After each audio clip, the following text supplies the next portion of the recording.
आपणा सर्वांचं आपल्या कट्टा इंजिनिअरच्या युट्यूब चॅनलवरती सहर्ष स्वागत. शिकताय ना, शिकायलाच पाहिजे. आज आपण या व्हिडिओमध्ये इंजिनिअरिंग मेकॅनिक्स या सब्जेक्ट मधील अनालिसिस ऑफ फोर्सेस या चॅप्टर मधील लॉ ऑफ पॅरललग्राम यावर डिपेंड न्यूमेरिकल नंबर 3 पाहणार. Two forces of magnitude 100 newton pull and 80 newton push are acting at a point making an angle of 135 degree between them. म्हणजे दोन forces दिलेले आहेत. एक आहे तो 100 न्यूटन पुल आहे म्हणजे बाहेरच्या साईडला ओढणारा, आणि दुसरा आहे तो 80 न्यूटन पुश म्हणजे आतल्या साईडला ढकलणारा. आणि त्या दोघातील अँगल किती दिलेला आहे? 135 डिग्री दिलेला आहे. डायग्राम ड्रॉ करूया. पहिला फोर्स किती आहे? 100 न्यूटन. कसा आहे तो? पुल आहे म्हणजे बाहेरच्या साईडला ढकलतोय. किती आहे तो? 100 न्यूटन. त्याचप्रमाणे दोन फोर्स मधील अँगल किती दिलाय? 135. 135 म्हणजे जर का इथून स्ट्रेट लाईन ड्रॉ केली तर हा किती असणार आहे? 90 डिग्री. 90 डिग्री पेक्षा जास्त येणार, म्हणजेच असा काहीतरी फोर्स असणार आहे. या दोन्हीतील अँगल किती दिले आपल्याला? 135 डिग्री. परंतु हा जो काय फोर्स आहे तो त्यांनी कसं सांगितलंय? पुश म्हणजे आतल्या साईडला ढकलणारा फोर्स आहे. तो किती दिलाय आपल्याला? 80 न्यूटन. परंतु आपण याचा जो काय लॉ ऑफ पॅरललग्राम याचा पहिला व्हिडिओ पाहिला, त्यात आपण बघितलं होतं की जे काही दोन फोर्सेस आहेत ते कसे असतात? पॉइंट पासून अवे जातात म्हणजे बाहेरच्या साईडला जातात, म्हणजेच कसे असतात? पुल असतात. परंतु इथं काय केलंय बघा, एक फोर्स 100 न्यूटन पुल आहे, हा राईट आहे. परंतु दुसरा जो दिलाय 80 न्यूटन तो कसा दिलेला आहे आपल्याला? पुश दिलेला आहे म्हणजे आतल्या साईडला ढकलतोय. मग याला काय करूया आपण? असंच एकदम स्ट्रेट लाईन मध्ये काय करूया? एक्सटेंड करूया. म्हणजेच आता काय झालं बघा, इकडं पुश आहे परंतु तो जर का इकडे पास केल्यानंतर काय होतोय? पुल होतोय. मग हा अँगल किती असणार आहे बघा? हा आपल्याला अँगल हवा असणार आहे. तर बघा आता ही अशी काहीतरी स्ट्रेट लाईन येणार, इथून व्हर्टिकल लाईन ड्रॉ केली तर यातील अँगल किती असणार आहे? हा 90 डिग्री. हा किती करणार? 90 डिग्री. म्हणजे स्ट्रेट लाईन मधील अँगल किती असणार आहे? 180 डिग्री. मग बघा, ही जर का अशी स्ट्रेट लाईन असेल तर यातील अँगल किती असणार आहे? 180 डिग्री. आणि या टोटल 180 डिग्रीतून जर का हे अँगल मायनस केला 135 डिग्री तर राहिलेला काय असणार आहे? 45 डिग्री आपला काय असणार आहे? थिटा असणार. म्हणजे 135 डिग्री थिटा न वापरता आपल्याला काय करायचं आहे? 45 डिग्री थिटा वापरायचा आहे. कारण का? या पॉइंट पासून फोर्स कशा हवेत आपल्याला? पुल म्हणजे बाहेरच्या साईडला ओढणारे. परंतु त्यांनी कसं दिलंय? एक पुल दिलाय, हा करेक्ट आहे. परंतु दुसरा कसा आहे? पुश आहे म्हणजे आतल्या साईडला ढकलणारा. म्हणून याला काय केलं आपण? पुढे एक्सटेंड करून याला सुद्धा पुल मध्ये केलं. आणि हा दोन्ही फोर्स मधील अँगल किती आला आपला? 45 डिग्री. स्ट्रेट लाईनचा अँगल किती? 180 डिग्री.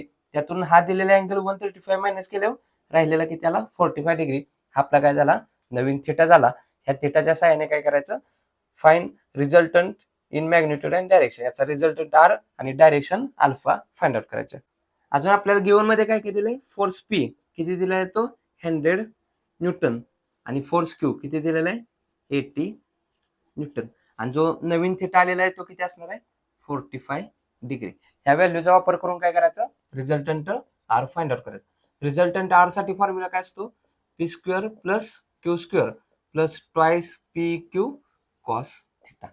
आपण पाहिलेला आहे व्हिडिओ नंबर 1 मध्ये लॉ ऑफ पॅरललग्राम याचा जो काही नंबर 1 व्हिडिओ आहे त्यात हा फॉर्म्युला कसा आला तो पाहिलेला आहे. तर resultant R is equal to under root मध्ये P square plus Q square plus twice P Q cos theta. Value put करूया. अंडर रूट मध्ये पी किती दिलेला आहे? 100 न्यूटन त्याचा स्क्वेअर प्लस क्यू किती आहे? 80 त्याचा स्क्वेअर प्लस ट्वाइस ऑफ 100 म्हणजेच पी आणि क्यू म्हणजे 80 इंटू कॉस थिटा. किती घ्यायचा आता? 45. आपल्याला दिला होता किती? 135. परंतु तो फोर्स कसा होता? पुश होता. परंतु आपल्याला कसे लागतात? पुल लागतात. म्हणून पुशचं काय केलं? पुल मध्ये कन्वर्ट केलं आणि पुन्हा ह्या दोघातील अँगल किती काढला? 180 मायनस 135 म्हणजेच 45 डिग्री नवीन अँगल इथं वापरायचा. व्हॅल्यू कॅल्क्युलेट करूया. Therefore resultant R is equal to, सर्वप्रथम ही व्हॅल्यू फाइंड आउट करूया आणि नंतर त्याचा अंडर रूट घेऊया. 100 चा स्क्वेअर प्लस 80 चा square plus twice into 100 into 80 into cos 45. किती आन्सर आलं? फार मोठी व्हॅल्यू आहे. 2771.7085 असं आलंय. त्याचं काय करायचं? अंडर रूट घ्यायचं. अंडर रूट आन्सर किती आला आपला? आन्सर 166.474. सर्व व्हॅल्यू कशा आहेत? न्यूटन मध्ये आहेत. म्हणून रिझल्टंट आर कसा येणार आहे? न्यूटन मध्ये येणार. नेक्स्ट बघा, अल्फा व्हॅल्यू फाइंड आउट करण्यासाठी काय फॉर्म्युला असतो? टॅन इनव्हर्स ऑफ याच्या समोरील बाजू सीडी याला आपण काय म्हणतो? Q sine theta. Q sine theta divided by याची ऍडजस्टंट साइड काय असणार आहे? P plus AD. P plus AD म्हणजेच काय असणार आहे, Q cos theta. Q cos theta हे आपण व्हिडिओ नंबर 1 मध्ये पाहिले, त्याची डिस्क्रिप्शन मध्ये लिंक ठेवतो, तिथून तो व्हिडिओ पाहू शकता. म्हणजेच काय होणार, टॅन इनव्हर्स ऑफ क्यू ची व्हॅल्यू किती आहे 80 साइन थिटा. थिटा किती काढलेला आहे, नवीन value 45 degree divide by force P किती आहे 100 प्लस क्यू किती आहे 80 कॉस थिटा किती घेणार 45 डिग्री. कॅल्क्युलेट करूया. सर्वप्रथम हे ब्रॅकेट सॉल्व्ह करून त्याचा काय करूया, टॅन इनव्हर्स करूया. म्हणजेच आन्सर काय येणार आपलं, alpha 80 sine 45 is equal to 56.568 आलं डिवायडेड बाय ब्रॅकेटमध्ये 100 plus 80 cos 45 bracket complete is equal to 0.36 आलंय. त्याचं काय करायचं, टॅन इनव्हर्स करायचं. म्हणजे शिफ्ट टॅन दाबल्यानंतर टॅन इनव्हर्स होतो इंटू 0.36. किती आन्सर आलं आपलं 19.864 डिग्री. म्हणजेच रिझल्टंट आर किती आहे 166.474 न्यूटन. आणि तो कुठे ऍक्ट होणार आहे, तर जो काय आपला एक्स ऍक्सिस आहे त्याच्यासोबत 19.864 डिग्री वरती काय होणार आहे, रिझल्टंट आर आपला ऍक्ट होणार आहे. म्हणजेच आपला जो काही रिझल्टंट आर आहे 166.474 हा कुठे ऍक्ट होणार, तर फोर्स पी पासून 19.864 या डिग्रीवरती काय होणार, आपला रिझल्टंट आर ऍक्ट होणार. म्हणजे जिथं आपण काय लिहूया, alpha is equal to 19.864 degree with P force.